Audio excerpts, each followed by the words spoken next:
In today's video, I'll be laning versus Kennen, and I'll also be showing you a new build that I've been really enjoying playing recently.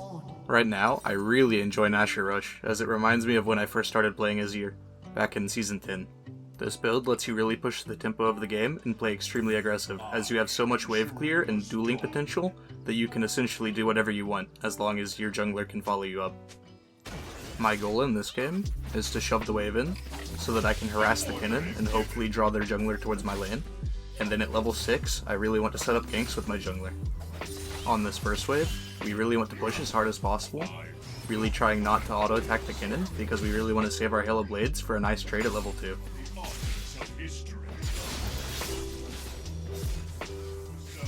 When we shove the wave in as Azir, we really want to get our ward out, so that we can give ourselves a side to lean to so we can continue playing aggressively, and so that we can also spot out the enemy jungler for our teammates.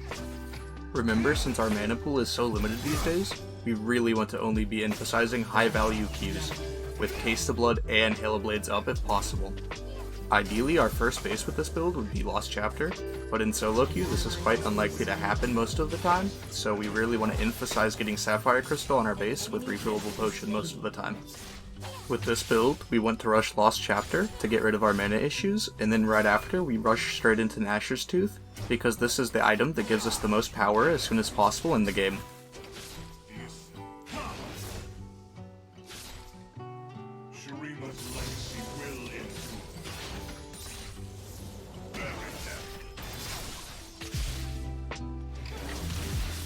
Here, I make a slight spacing mistake, which leads me to take a really bad trade, as I can't commit because I don't know where their jungler is. You can see that these really small mistakes can completely change the way the lane is played. Now that I've taken this bad trade, I'm no longer able to walk up here because the Kennen actually has kill threat on me here with Ignite. This looks really bad at first, but this is actually quite bad for the Kennen because he just blew his flash into an Azir Zac. So now if our Zac comes mid at level 6 like he should, this Kennen is guaranteed to die.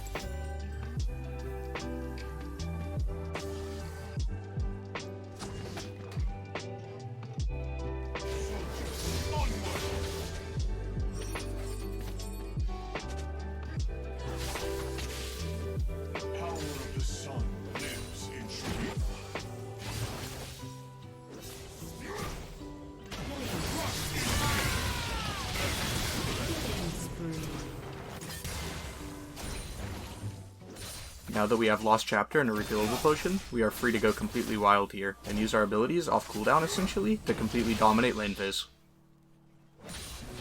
Remember, Azir is one of the best gank setup champions in the game, so if you have an aggressive jungler, you always want to be playing to set up kills for them. Unfortunately, I mess up my WQ combo here, which results in me dying afterwards, but remember not to get tilted at these tiny mistakes. They will happen even to the best players in the world. Just move on and think about what you can do better next time.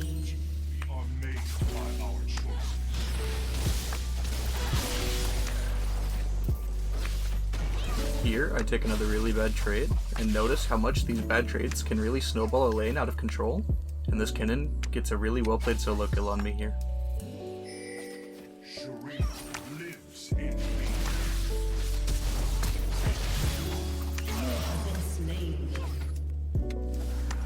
Thankfully, right after coming back to lane, this Kennen overextends and I'm able to outplay him, netting myself a solo kill and a shutdown.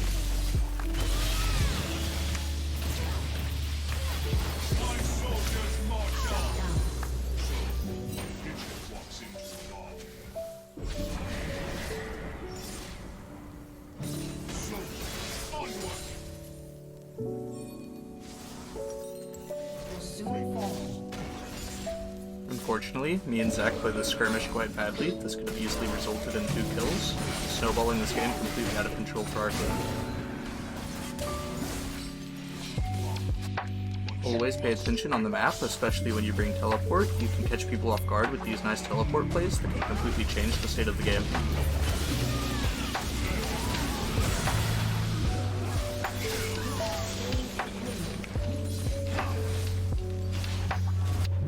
Now that I have Lost Chapter Nashor Tooth completed, I'm unbelievably strong and really want to be looking to fight and skirmish and take over this game. Remember, unless you think the fights are going to break out, efficiency is key. We really want to still be catching these side lane waves and getting our farm up so that we can buy more items in the future to snowball the game even harder. Once we get to the mid game, we want to push our side lane waves so that we can force an enemy to go down and catch them, and in that opportunity, we want to move to be with our teammates to try to force a fight with a number advantage.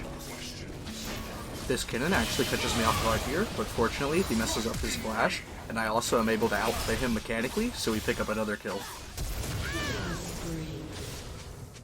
Nothing is beyond my reach.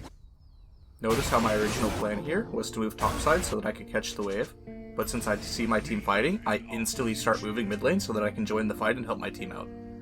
Since my teammates got a pick here, I instantly ping them to go to the nearest neutral objective, which happens to be this dragon, so that we can capitalize on the fact that they now have a number disadvantage at this fight.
After my team just secured Nash here, after a one-team fight, we instantly want to keep pushing our lead and secure the next neutral objective, which is this dragon again here. Unfortunately, our Mordekaiser makes a little bit of a macro error here, so we end up giving a lot for this dragon, but since we're so far ahead, it doesn't matter that much.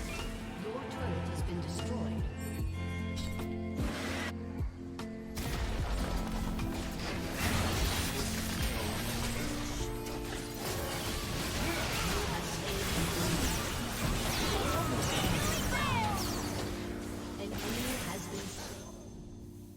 Remember, after team fight wins, you always want to see what you can gain afterwards. Here, we can siege mid and take all 3 turrets, but we don't want to take mid inhibitor because it's only beneficial for the enemy team as it just gives them farm, but doesn't really give us any pressure in return. Has destroyed a turret.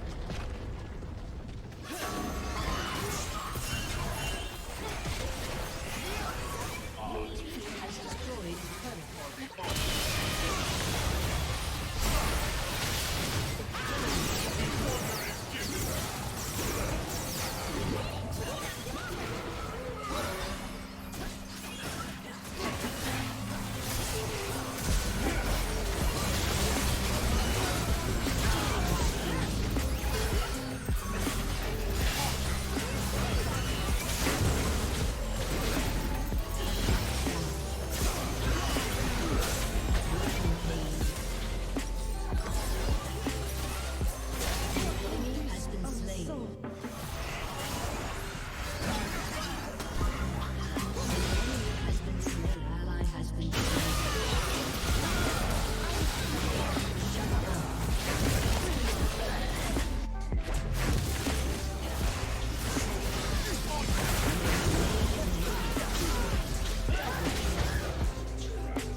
large amount of people would overstay after this inhib here, but we just think calmly about the next objective that we can take and know that if we just play this game properly, we will win in the end.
Thanks for watching.